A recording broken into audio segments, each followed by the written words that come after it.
Sahabat beriman rahimakumullah, tahukah Anda bahwa terdapat dosa yang lebih besar dibandingkan dengan berzina dan membunuh bayi hasil zina? Bahkan dosa ini lebih besar dari 1000 kali zina. Berhati-hatilah, karena perbuatan ini seringkali dan banyak yang melakukannya. Kira-kira dosa apakah itu?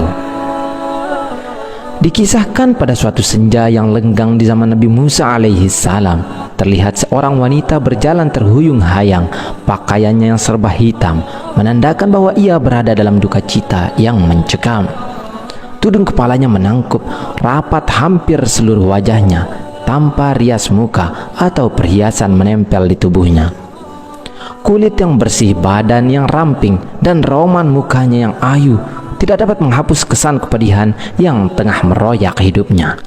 Ia melangkah terseret-seret mendekati kediaman rumah Nabi Musa alaihi salam. Diketuknya pintu perlahan-lahan sambil mengucap salam. Maka terdengarlah ucapan dari dalam, "Silahkan masuk."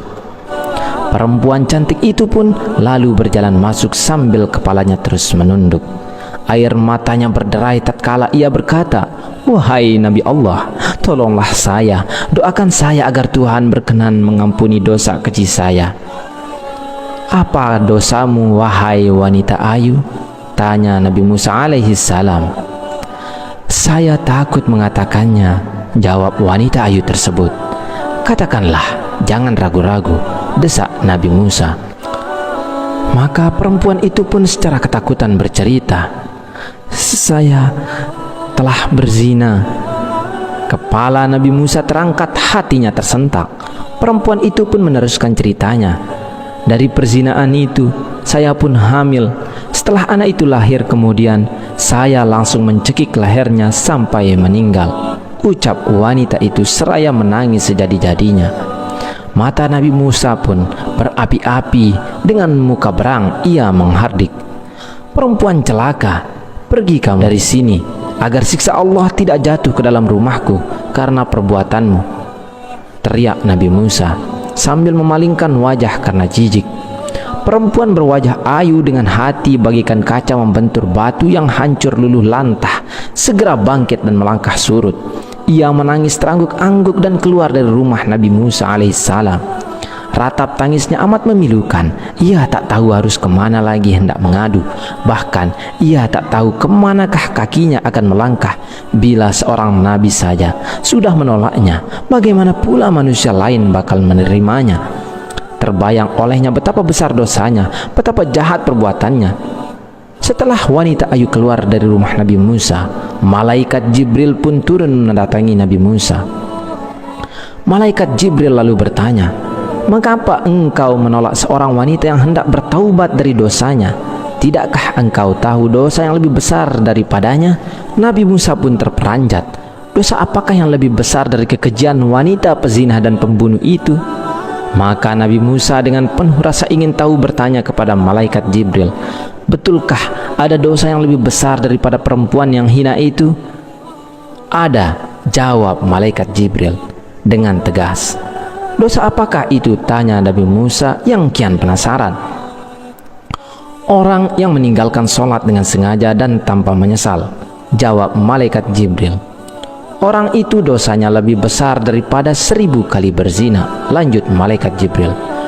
Mendengar penjelasan ini, Nabi Musa kemudian memanggil wanita tadi untuk menghadap kembali kepadanya. Ia mengangkat tangan dengan khusyuk untuk memohonkan ampunan kepada Allah Subhanahu wa Ta'ala untuk perempuan tersebut. Nabi Musa menyadari orang yang meninggalkan sholat dengan sengaja dan tanpa penyesalan adalah sama saja seperti berpendapat bahwa sholat itu tidak wajib dan tidak perlu atas dirinya. Berarti ia seakan-akan menganggap remeh perintah Allah Subhanahu wa Ta'ala itu. Bahkan seolah-olah menganggap Allah Subhanahu wa Ta'ala tidak punya hak untuk mengatur dan memerintah hambanya. Sedangkan orang yang bertaubat dan menyesali dosanya dengan bersungguh-sungguh berarti masih mempunyai iman di dadanya dan yakin bahwa Allah itu ada. Itulah sebabnya Allah pasti mau menerima kedatangannya. Ibnu Qayyim al-Jauziyah mengatakan, Kaum muslimin bersepakat bahwa meninggalkan sholat 5 waktu dengan sengaja adalah dosa yang paling besar, dan dosanya lebih besar dari dosa membunuh, merampas harta orang lain, berzina, mencuri, dan meminum minuman keras. Orang yang meninggalkan akan mendapat hukuman dan kemurkaan Allah Subhanahu wa Ta'ala, serta mendapatkan kehinaan di dunia dan akhirat. Di dalam riwayat lain juga dijelaskan bagaimana kejamnya siksaan bagi mereka yang meninggalkan sholat. Ibnu Abbas radhiyallahu an berkata, jika langit sudah terbuka, maka malaikat akan datang dengan membawa rantai sepanjang 7 hasta. Rantai tersebut akan digantungkan kepada orang yang tidak melaksanakan sholat, kemudian dimasukkan ke dalam mulutnya dan akan keluar dari duburnya. Kemudian malaikat mengumumkan, ini adalah balasan orang yang menyepelekan perintah Allah.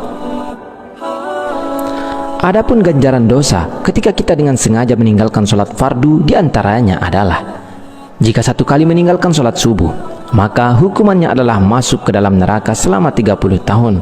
Sedangkan 1 hari di neraka sama dengan 60.000 tahun di dunia. Maka artinya 1 kali dengan sengaja meninggalkan sholat, maka bersiaplah akan mendekam 60.000 tahun di neraka.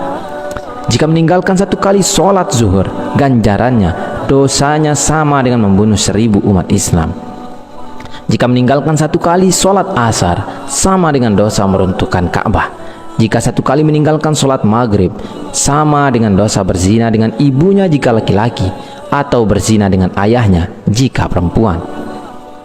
Jika meninggalkan 1 kali sholat isya, maka ia tidak akan diridhai oleh Allah Subhanahu wa Ta'ala untuk tinggal di bumi, dan akan didesak mencari bumi atau tempat hidup yang lain. Sholat merupakan ibadah wajib yang tidak bisa diwakilkan kepada siapapun, dan jangan tinggalkan walau sekalipun, meski dalam keadaan apapun.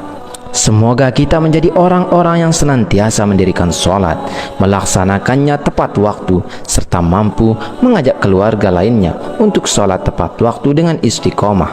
Wallahu a'lam bishawab. Wassalamualaikum warahmatullahi wabarakatuh.